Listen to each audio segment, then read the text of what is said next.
క్రీస్తునందున్న ప్రియులకు ప్రేమతో వందనాలు తెలియజేస్తున్నాను. ఫిబ్రవరి నెల 9వ తేదీ 2025. ఈరోజు దేవుడు దావీదు గారి ద్వారా మనకు చేస్తున్న వాగ్దానం ఏమిటనగా 107వ కీర్తన 29-30 చరణములు. ఆయన తుఫానును ఆపివేయగా దాని తరంగములు అణిగిపోయెను. అవి నిమ్మలమైనవని వారు సంతోషించిరి. వారు కోరిన రేవునకు ఆయన వారిని నడిపించెను. దేవునికి సమస్త మహిమ కలుగుగాక. ప్రియులారా, ఇశ్రాయేలు ప్రజలు ఐగుప్తు నుండి కనానుకు బయలుదేరుతున్న సమయంలో వారికి ఎదురుగా వచ్చిన ఎర్ర సముద్రం యొక్క స్థితిని, దాని కెరటాలను ఎలాగ అణిచివేసి వారిని రేవుకు నడిపించారో మనకందరికీ తెలుసు. ఈ మాటలు వింటున్న ప్రియ సహోదరి సహోదరుడా, మనము సముద్రం అనే లోకములో ప్రయాణం చేస్తూ ఉన్నాం. ఈ విశ్వాసపు జీవితంలో తుఫాను లాంటి అలజడులు, తరంగముల లాంటి కెరటాల లాంటి బాధలు, నిందలు, అవమానాలు, కష్టాలు ఎన్నో మనకు ఎదురు వస్తూ ఉంటాయి. అయితే మనం ఆరాధించే దేవుడు వాటన్నిటినీ అణచివేసి మనకు నిమ్మలమును అనుగ్రహించేవాడు. మనము కోరిన రేవునకు మనల్ని నడిపించేవాడు. దేవునికి మహిమ కలుగుగాక.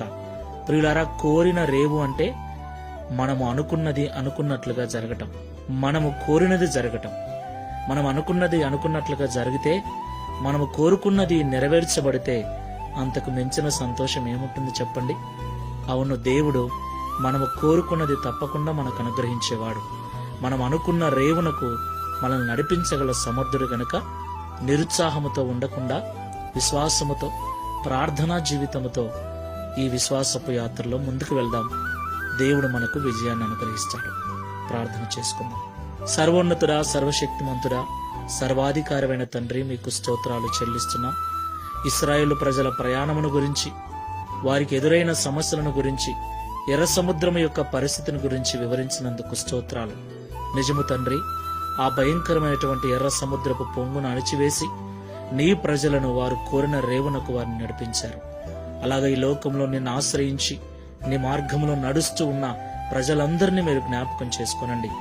ఎవరెవరైతే లోకమనే సముద్రంలో ప్రయాణిస్తూ ఉన్నారో, ఈ సముద్రంలో ఎదురయ్యే కష్టాలకు, కన్నీళ్లకు, తుఫాను లాంటి అలజడులకు భయపడుతూ, కొన్నిసార్లు కృంగిపోతూ, నలిగిపోతూ ఎవరైతే ఉన్నారో వారందరినీ కూడా జ్ఞాపకం చేసుకోండి. ఇశ్రాయేలు ప్రజలు ఎదురుగా ఉన్న ఎర్ర సముద్రపు పొంగును అణిచిన మీరు, నీ బిడ్డలమైన మా ఎదురుగా ఉన్నటువంటి తుఫాను లాంటి సమస్యలను, అలల లాంటి అలజడులను మీరు తొలగించి మమ్మల్ని కూడా కోరిన రేవునకు నడిపించమని ప్రార్థన చేస్తున్నాం. నీవు సమర్థుడవు, సర్వశక్తి మంతుడవని నీకు మొరపెట్టుచుండగా మా ప్రార్థనను త్రోసివేయక